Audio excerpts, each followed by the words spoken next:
Assalamualaikum warahmatullahi wabarakatuh. Shalom, namo buddhaya. Good morning, ladies and gentlemen. My name is Nadmi Nabila Zahra, and I am a psychology student at the Bandung Islamic University as a participant ESA Festival 2025. Today, I want to talk about two crucial pillars in our lives: education and mental health. Both are deeply interconnected and play a profoundly significant role in shaping our future.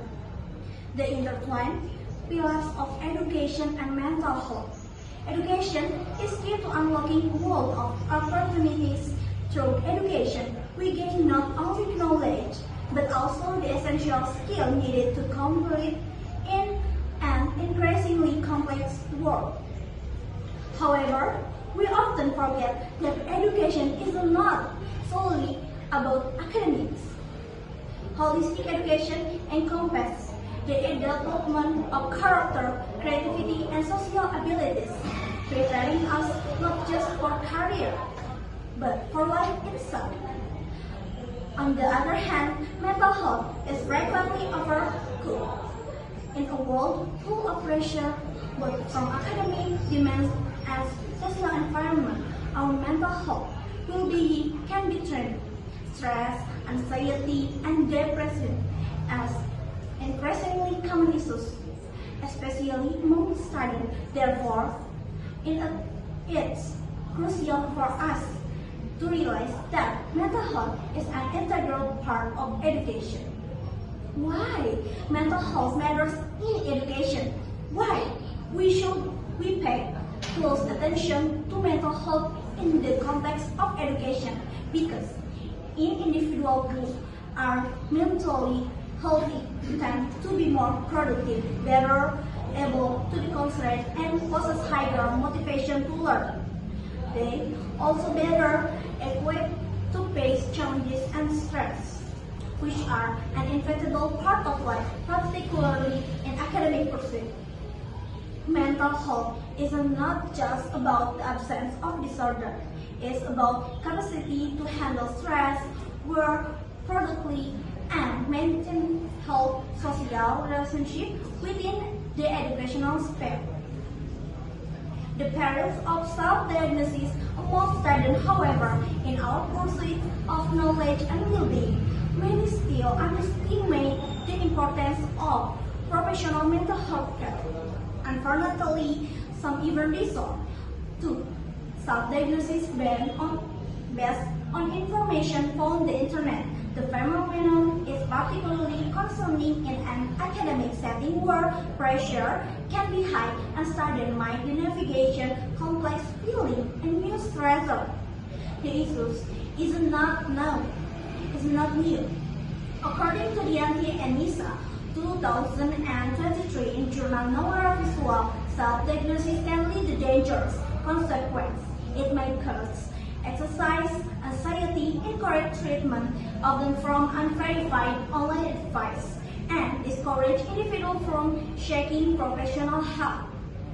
Their study emphasizes the importance of educating the public through visual media, like public service announcements, to remind us that mental health issues should be addressed by professionals, not through self-diagnosis.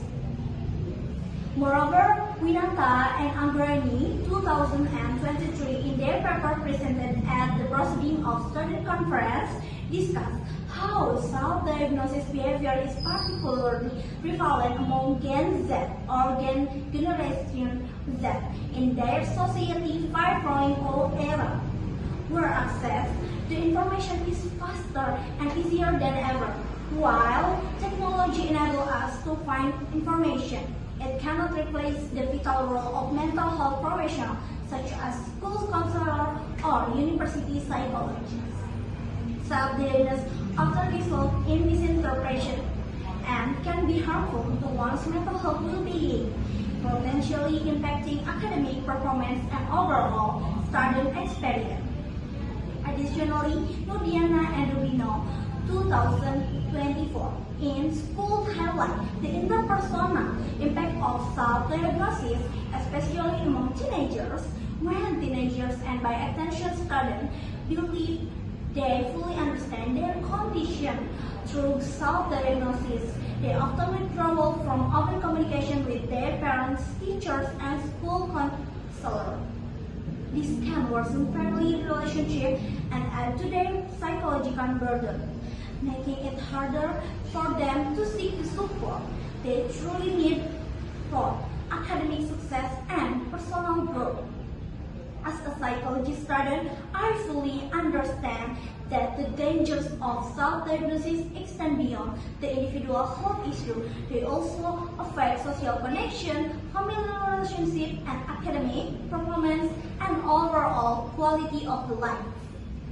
The World Health Organization 2022 reported that 970 million people worldwide experience mental health disorder, and many do not receive proper treatment due to the stigma and misinformation, including self-diagnosis. The statistic is particularly alarming when we consider the potential impact on our student population.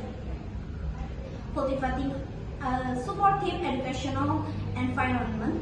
Therefore, as a student, we need to actively create an environment that supports mental health. Let's support each other, talk about our feelings, and never hesitate to seek help if needed.